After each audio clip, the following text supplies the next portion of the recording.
Class 10th के सभी students का वायरलेस क्लासेस चैनल में वेलकम है। और हमारा क्लास 10th कंप्यूटर में चैप्टर नंबर 2 चल रहा था, जो कि आपको ऑलरेडी पता है। चैप्टर नंबर 2 हमारा है character set, data type and operator.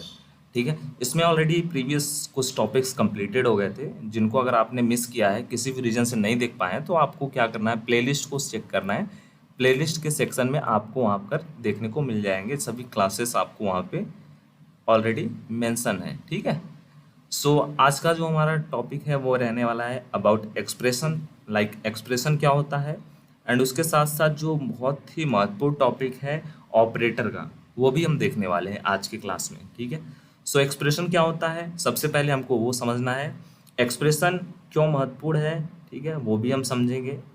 Actual meaning of expression क्या होता है वो हमको समझना है। ठीक है, सो जो भी हमारा सी है, सी लैंग्वेज में हम कोई भी तथ्य होता है, कोई भी स्टेटमेंट होता है जिसको गणना किया जा सकता है, जिसको कैलकुलेट किया जा सकता है, उसी को ही हम लोग एक्सप्रेशन कहते हैं। ठीक है, एक्सप्रेशन कम से कम एक परिणाम वापस करता है। ठीक है, एक्सप्रेशन क्या होता है सबसे पहले वो समझिए अपने, आप कह लें इजी लैंग्वेज में। सो एक्सप्रेशन क्या होता है, अगर हमको कोई भी स्टेटमेंट दिया गया है, कोई भी हमको लाइन का कोड दिया गया है, कोई 1 लाइन 2 लाइन 3 लाइन का कोड दिया गया है, जिसका हम कैलकुलेशन कर सकते हैं, जिसका हम लोग गणना कर सकते हैं, और गणना करने के पश्चात हमको कोई ना कोई रिजल्ट मिलता है, उसी को हम लोग एक्सप्रेशन कहते हैं। जैसे एक बहुत छोटा सा एग्जांपल आपको दिखाना चाहूँगा मैं। जैसे देख लीजिए, एक किसी भी लाइन के कोड में लिखा हुआ है x = 7 + 5। ठीक है, नेक्स्ट लाइन में हो गया हमारा x = 12। सो ये हमारा क्या है, एक्सप्रेशन है कि नहीं, बिल्कुल है एक्सप्रेशन। सेकेंड नंबर, ये हमारा एक्सप्रेशन का रिजल्ट है। अब देख लीजिए एक्सप्रेशन क्या होता है, कोई भी स्टेटमेंट, कोई भी तथ्य जिसका गणना किया जा सकता है। इसमें देख लीजिए कैलकुलेशन हो रहा है कि नहीं, एडिशन हो रहा है, गणना हो रहा है, बिल्कुल हो रहा है। एक्सप्रेशन कहलाता है। एक्सप्रेशन कम से कम एक परिणाम वापस करता है। ये देख लीजिए x = 12, कम से कम एक रिजल्ट आ रहा है, तो ये हमारा क्या होगा, ये हमारा एक एक्सप्रेशन का एग्जाम्पल होगा। आई होप आपको एक्सप्रेशन क्लियर हो गया होगा क्या होता है। यहाँ पे नीचे दिया भी गया है एक छोटा सा एग्जाम्पल 2 + 5। ठीक है, यह एक एक्सप्रेशन है, क्योंकि इसका जो रिजल्ट है, परिणाम है, वो 7 हमें मिलेगा। सी में एक्सप्रेशन को उनके कठिनाइयों के लेवल पे 2 भागों में डिवाइड किया गया है। ठीक है, जो हमारा सी लैंग्वेज है जो हम लोग पढ़ रहे हैं, उसमें हमारा जो एक्सप्रेशन है उसके कठिनाइयों के लेवल पे, ठीक है, डिफिकल्टी के लेवल पे उसको 2 टाइप में डिवाइड किया गया है। पहला है हमारा सिंपल एक्सप्रेशन। ठीक है, सिंपल एक्सप्रेशन, और दूसरा है हमारा जटिल एक्सप्रेशन, या फिर कह लें हिंदी में जटिल एक्सप्रेशन, इंग्लिश में कॉम्प्लेक्स एक्सप्रेशन। ठीक है, सो जो हमारा सिंपल एक्सप्रेशन है, या फिर कह लें साधारण एक्सप्रेशन है, उसको आपको पहली बात मैं अपनी लैंग्वेज में समझाना चाहूँगा कि जो हमारा सिंपल एक्सप्रेशन होता है, उसमें जो भी एक्सप्रेशन रहेंगे वो बहुत ही सिंपल वे में रहेंगे, जो बहुत ही इजी रहेंगे, आपको समझने में किसी भी प्रकार का कोई भी वहाँ पे प्रॉब्लम नहीं होगा। बट जो हमारा कॉम्प्लेक्स, या फिर कह लें जो हमारा जटिल एक्सप्रेशन है, उसमें जो हमारे एक्सप्रेशन दिए गए रहेंगे वो कई लाइन के कोड हो सकते हैं, बहुत ज़्यादा बड़े हो सकते हैं, उसमें अर्थमेटिकल भी हो सकते हैं, उसमें हमारे बीजगणित वाले भी, अलजेब्रिक भी हो सकते हैं कोड। सो वे कोड जो आपको समझने में हार्ड लगें, वे कोड जो आपको समझने में हार्ड लगें, वे लाइन वाले कोड जो आपको समझने में हार्ड लगते हैं, वो आते हैं जटिल एक्सप्रेशन में।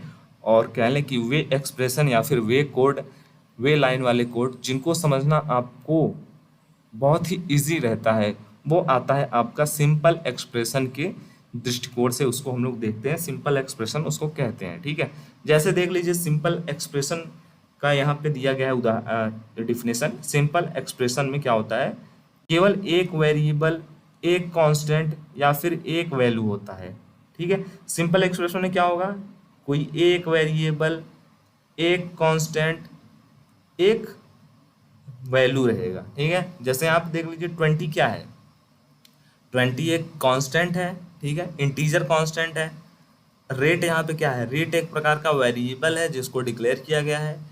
-2.7 क्या है, एक प्रकार का रियल कांस्टेंट है। ठीक है, तो इसमें देख लीजिए क्या है, कोई जो हमारा सिंपल एक्सप्रेशन रहेगा उसमें केवल एक वेरिएबल आपको मिलेगा, या फिर कोई एक कांस्टेंट मिलेगा, या फिर कोई एक वैल्यू मिलेगा, बट नंबर ऑफ क्या रहेंगे, सब एक ही रहेंगे। ठीक है, तो वो आते हैं आपके सिंपल में, और जो हमारा कॉम्प्लेक्स एक्सप्रेशन होते हैं वो जटिल वाले होते हैं। जैसे ये वाला देख लीजिए, एग्जाम्पल दिया गया है 2+8 का एक्सप्रेशन ये दिया गया है, ये हमारा जटिल में आता है। ठीक है, जटिल एक्सप्रेशन साधारणतः एक्सप्रेशनों के समूह होते हैं। ठीक है, या फिर ये भी कह सकते हैं हम लोग अपने लैंग्वेज में कि जो हमारा जटिल एक्सप्रेशन होता है, बहुत सारे जो हमारे सिंपल एक्सप्रेशन होते हैं उन्हीं को ग्रुप कर दिया जाए, उन्हीं के समूह को बना दिया जाए, तो हमारा वो कॉम्प्लेक्स एक्सप्रेशन हो जाता है। जैसे देख लीजिए x=2, एक हमारा x वेरिएबल है, 2 इंटीजर डेटा टाइप को स्टोर किया गया है। ठीक है, x=2 पहले से ही डिक्लेयर हो गया है। ठीक है, मान लीजिए हमने यहाँ पर क्या कर दिया, yx दे दिया, यहाँ पे इसको हमने 3 कर दिया। ठीक है, ऐसे ही हमारा क्या हो गया, x+yx को हमने स्टोर कर दिया a में। ठीक है, ए में वेरिएबल में हमने स्टोर कर दिया, ए में हमने इसको क्या कर दिया, यहाँ पे हमने ऐड कर दिया। ठीक है, एक में हमारा =5 हो गया। ठीक है, अब ये देख लीजिए कितने लाइंस ऑफ का कोड हो गया, 5 लाइंस ऑफ कोड हो गया, और ये हमारा जटिल एक्सप्रेशन के अंतर्गत आता है। इसमें देख लीजिए बहुत सारे ग्रुप हैं, एक वेरिएबल, एक इंटीजर डेटा टाइप, इन सभी का समूह है। ठीक है, तो जहाँ पर ये सभी रहेंगे जिनका ग्रुप रहेगा, ठीक है, सिंपल एक्सप्रेशन के समूह जो होते हैं वो हमारे आपस में मिलकर के जटिल एक्सप्रेशन बनाते हैं। जैसे देख लीजिए 2+8 यहाँ पे दिया गया है, यह एक जटिल एक्सप्रेशन है, क्योंकि इस एक्सप्रेशन में दो साधारण एक्सप्रेशन का क्या किया गया है, योग किया गया है, ऑपरेटर द्वारा इसको जोड़ा गया है। पहला हमारा क्या है, एक इंटीजर डेटा टाइप है, दूसरा हमारा इंटीजर डेटा टाइप है, और ये हमारा क्या है, ये हमारा जो प्लस का आइकन है, या फिर कहते हैं प्लस का जो सिंबल है, वो है हमारा एडिशन का ऑपरेटर। ठीक है, ऑपरेटर आगे आप पढ़ोगे तो ये क्लियर हो जाएगा। तो ये हमारा प्लस का ऑपरेटर है। ये सब इतने सारे एक्सप्रेशन साथ में आ रहे हैं, तो ये हमारे जटिल एक्सप्रेशन होते हैं। अब देख लीजिए एक और जटिल एक्सप्रेशन यहाँ पे नीचे दिया गया है, वो थोड़ा और जटिल है, आगे आपको ये भी समझाया जाएगा। ठीक है, आज आपको ऑपरेटर का थोड़ा बहुत कॉन्सेप्ट क्लियर किया जाएगा, और बाकी का जो रहेगा बचा हुआ रहेगा, ऑपरेटर में जो भी आपके डाउट रहेंगे या फिर ऑपरेटर के जो भी और टाइप रहेंगे वो आपको नेक्स्ट क्लास में समझा दिए जाएंगे। जितना आज हो पाता है आपके लिए उतना आपको पढ़ाया जाएगा। ठीक है, सो आई होप आपको एक्सप्रेशन समझ में आ गया होगा, सिंपल एक्सप्रेशन, जटिल एक्सप्रेशन, बहुत कुछ है नहीं इसमें, बहुत ही सिंपल सी ये कॉन्सेप्ट है। ऑपरेटर क्या होता है आइए देखते हैं हम लोग, बहुत ही ईजी कॉन्सेप्ट है और इंटरेस्टिंग है। ठीक है, ऑपरेटर क्या होता है, ऑपरेटर एक चिन्ह होता है, बहुत ही अच्छे से समझना आप लोग। ऑपरेटर एक चिन्ह होता है जो कंपाइलर को आंकड़ों पर क्रिया करने के लिए बाध्य करता है। ऑपरेटर जो होते हैं आंकड़ों पर क्रिया करता है, तथा वे आंकड़े जिन पर ऑपरेटर द्वारा क्रिया की जानी है एक्सप्रेशन कहलाते हैं। सी में ऑपरेटर कई प्रकार के होते हैं और इनको कई टाइप्स में डिवाइडेड भी किया गया है। तो ऑपरेटर क्या होते हैं, ऑपरेटर एक प्रकार का चिन्ह होता है जो हमारे कंपाइलर को यह फोर्स करता है कि आपको यही एक्शन परफॉर्म करना है। ठीक है, हमारा कंपाइलर क्या होता है, कंपाइलर आपको पता है जो हम कोड लिखते हैं उस कोड को मशीन लैंग्वेज में कन्वर्ट करता है, कंपाइल करता है। ठीक है, सो जो हमारा कंपाइलर होता है उसको हम लोग ऑपरेटर के माध्यम से बताते हैं कि इस एक्सप्रेशन में हमको एडिशन करना है, इस एक्सप्रेशन में हमको जोड़ना है, घटाना है, मल्टीप्लिकेशन करना है, या फिर क्या करना है। ये सब चीज़ें हम लोग ऑपरेटर के सिंबल के माध्यम से एक्सप्रेशन में दिखाते हैं। ठीक है, सो ऑपरेटर आपको समझ में आ गया होगा। फर्स्ट जो ऑपरेटर यहाँ पे दिया गया है वो है हमारा असाइनमेंट ऑपरेटर। असाइनमेंट ऑपरेटर, चीज़ें आपको नाम से ही समझ में आ रहे होंगे। असाइनमेंट ऑपरेटर मतलब इसमें किया जाएगा असाइन, कोई वैल्यू हम लोग असाइन करते हैं कहीं पर, तो हम लोग क्या यूज़ करते हैं, जैसे हम लोगों ने असाइन किया a=2, तो यहाँ पे देख लीजिए, यहाँ पे हम लोग क्या किया, यहाँ पे a नाम का एक वेरिएबल हमने बनाया है, या फिर कह लें कि a नाम की एक वैल्यू हमने ली है, a नाम का एक वेरिएबल लिया है, उसमें हमने जो हमारा 2 नंबर है उसको हमने 2 वैल्यू को स्टोर किया है, असाइन किया है, हम लोग ऐसा ही तो बोलते हैं। ठीक है। सो असाइनमेंट ऑपरेटर क्या होते हैं, इसको हिंदी में बोलते हैं निर्धारण ऑपरेटर। दाएं हाथ के आंकड़े या एक्सप्रेशन के मान को मेमोरी में बाएं हाथ पर लिखे नाम से सुरक्षित करता है। इस ऑपरेटर को इक्वल या फिर बराबर के चिन्ह से प्रदर्शित किया जाता है। इसका उपयोग साधारण गणित से अलग होता है। उदाहरण के तौर पर नीचे दिया गया है x इक्वल टू वाई। जो हमारा x की वैल्यू है यहाँ पे बताया गया कि y के बराबर है। नीचे यहाँ पे दिया गया है integer x equal to 10। Integer data type है, x वेरिएबल है। x वेरिएबल में हमने 10 नाम का 10 जो हमारी वैल्यू है इंटीजर टाइप का उसको स्टोर किया है। ऐसे यहाँ पे दिया गया y इक्वल टू 12। इसमें हमने y जो वेरिएबल बनाया उसमें 12 को असाइन किया है, स्टोर किया है।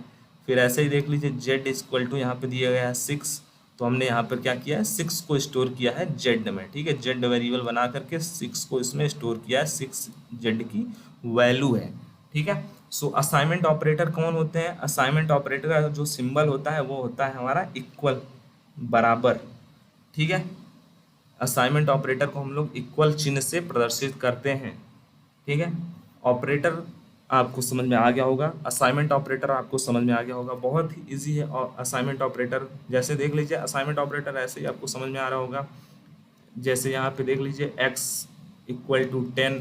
ठीक है, सो यहाँ पे असाइनमेंट ऑपरेटर का कार्य कर रहा है इक्वल टू, बराबर का चिन्ह, और x वेरिएबल है 10, उसमें वैल्यू को हमने स्टोर किया। ऐसे ही हमने अगर y इक्वल टू 5, तो हमने क्या किया, y नाम का वेरिएबल बनाया है जिसमें हमने क्या किया है 5 जो वैल्यू है उसको स्टोर किया है। और किसकी मदद से हमने ये असाइन किया है, ये हमने असाइन किया है असाइनमेंट ऑपरेटर की मदद से, उसका यूज़ करके। विदाउट असाइनमेंट ऑपरेटर हम लोग इसको नहीं कर पाएंगे।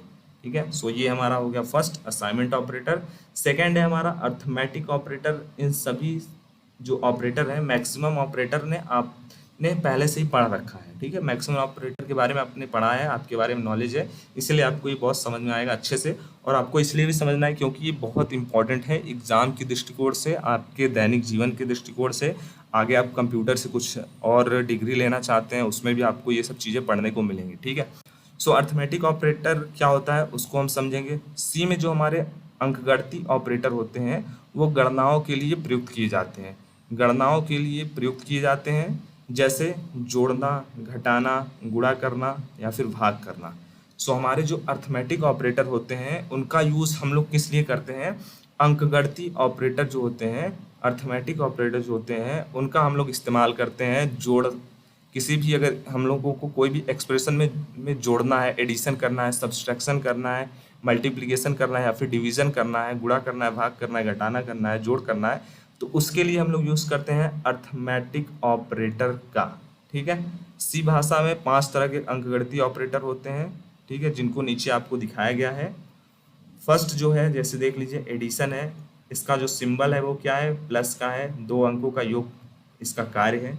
सेकेंड है हमारा घटाना, इसका एक्सप्रेशन यहाँ पे माइनस है, पहले अंक से दूसरे अंक को घटाता है, इसका कार्य यहाँ पे दिया गया है। थर्ड है हमारा मल्टीप्लिकेशन या फिर गुणा, इसका सिंबल आपको यहाँ पे दिया गया है, कैसा होता है आपको ऑलरेडी पता है, 2 अंकों का यूज़ हम लोग इसका करते हैं 2 अंकों को गुणा करने के लिए।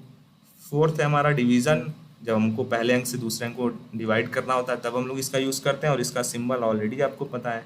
ठीक है, एक और है यहाँ पे शेषफल मॉडुलस, ये भी आपने पढ़ा होगा, अंकगणित आपका जो मैथ का सब्जेक्ट है उसमें आपने इसमें पढ़ा होगा इसके बारे में। पहले अंक को दूसरे अंक से भाग देने पर जो शेषफल बचता है, ठीक है, उससे ही हम लोग क्या कहते हैं, उससे हम लोग मॉडुलस बोलते हैं। ठीक है, और इसका जो सिंबल है ये यहाँ पे है मॉडुलस का साइन सिंबल। ठीक है, सो अंकगणितीय ऑपरेटर आप सभी को पता है, 2-4 एग्जाम्पल दे देता हूँ आपको। जैसे यहाँ पे देख लीजिए a इक्वल टू 2 + 5, तो यहाँ पे हो जाएगा a इक्वल टू 7। अब ये 7 कैसे हुआ, क्योंकि इन दोनों के बीच में 2 और 5 के बीच में जो यहाँ पे दिया गया है वो यहाँ पे प्लस का साइन है, और जो प्लस का साइन होता है वो किसके लिए होता है, वो होता है हमारा एडिशन के लिए। ये सब चीज़ें बहुत बेसिक है, आपको ऑलरेडी पता है। ठीक है, जैसे b इक्वल टू यहाँ पे दिया गया 5 - 2, तो ये हो जाएगा आपका 3, और यहाँ पे जो हमारा ऑपरेटर है वो यहाँ पे माइनस है या फिर कह लें कि सब्सट्रैक्शन है। ठीक है, ये हमारा अर्थमेटिक ऑपरेटर है। ये भी हमारा अर्थमेटिक ऑपरेटर है, ठीक है। ऐसे ही जहाँ पर आपको b इक्वल टू दे दिया जाए 2 × 3, सो ये हमारा जो है ये भी हमारा अर्थमेटिक ऑपरेटर है। क्यों? क्योंकि यहाँ पे मल्टीप्लिकेशन का जो कार्य है वो यहाँ पे परफॉर्म हो रहा है, एक्शन। ऐसे ही अगर नेक्स्ट आपको एक समझा दिया जाए जैसे एग्जाम्पल के साथ, तो ये हो जाएगा हमारा 5 के बाद यहाँ पे रिजल्ट आएगा 2।